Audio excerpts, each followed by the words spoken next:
Hey up guys, and welcome back to the Betty Ho Clinic. Today we've got another classic game review for you. We're going to be taking a look at Castlevania Bloodlines on the Sega Genesis. That's right, the Genesis, because this is the North American version. Okay, Mega Drive in the UK, but let's take a look.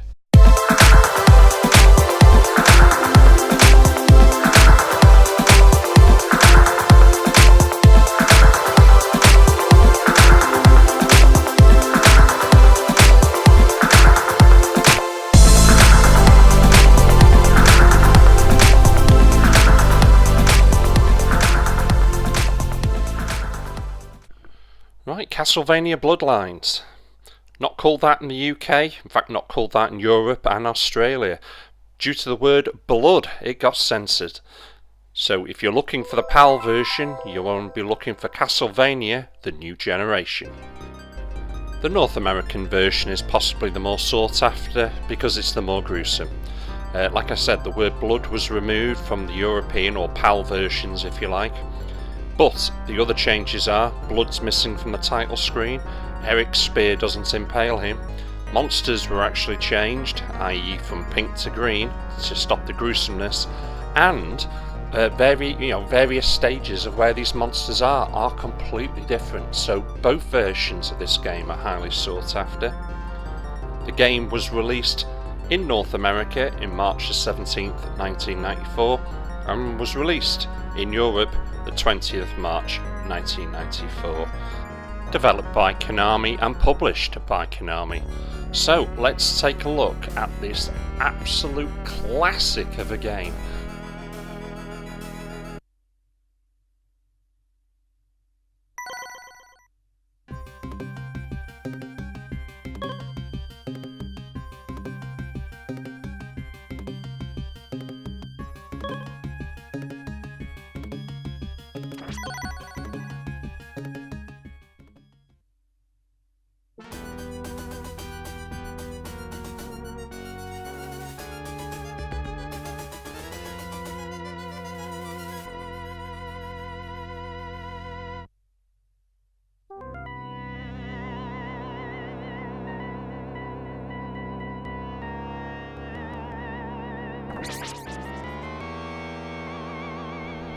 Story.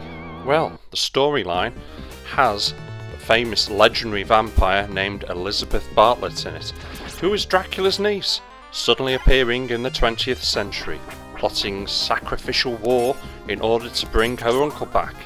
Wow, how much deeper can you get? It's got a brilliant storyline, it's a must play, it's got to be at least an 8 out of 10.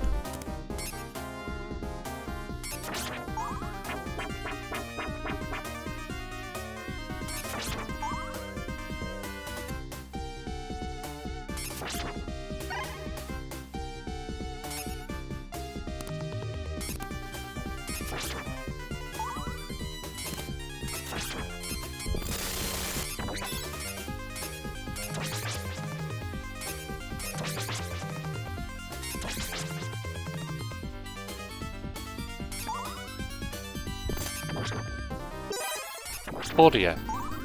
Jaw-dropping sound effects, catchy music.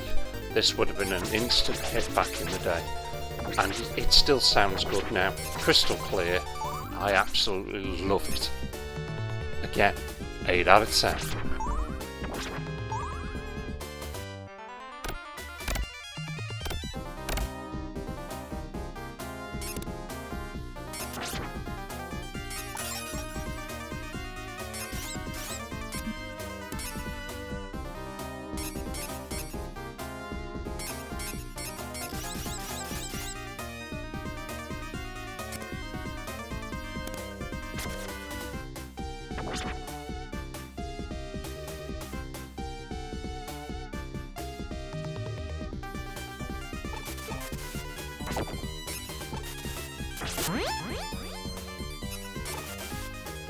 Controls. Responsive enough, can't really complain about it too much, but occasionally you've just got to get those jumps right or just angle it properly to go up and down the stairs. It can be a little bit of a pain, but sometimes when you want to hit something you've just got to get the jumps just right. If that's the only bad thing about the game, you'd be more than happy. You really would. But I'm going to knock it down a little. 7 out of 10.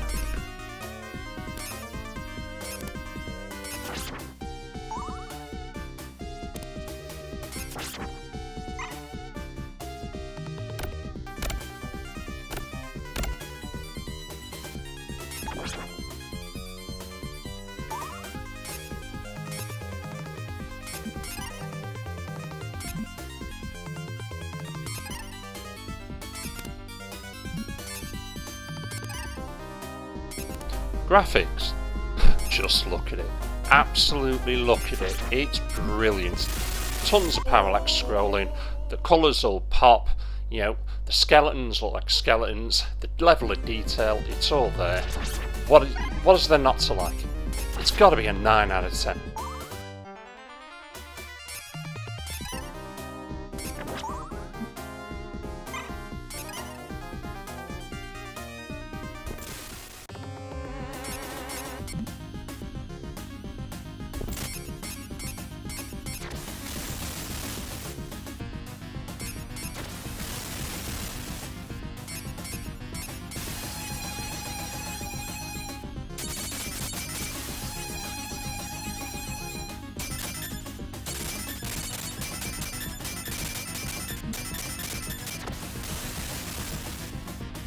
Gameplay. Well, this one's got a lot more than the previous Castlevania titles. You've got plenty of more enemies to kill, hearts to collect, yada yada yada.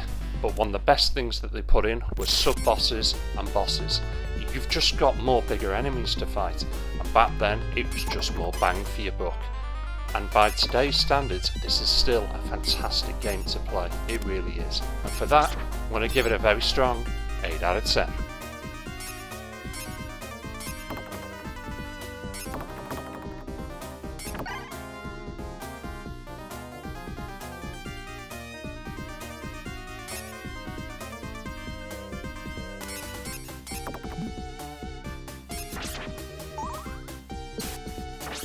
Overall, an absolute fun, packed game to play. Still brilliant by today's standards, highly sought after, and if you can get it, get it. Overall, it gets 8 out of 10.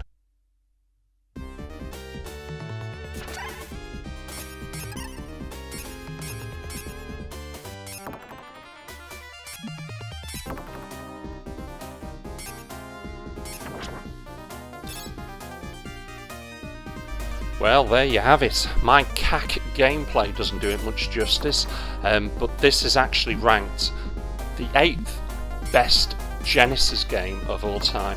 It was an absolute hit when it was released. You know, it's also one of the most overlooked treasures of the Castlevania franchise, and if you can actually get it, it comes highly recommended.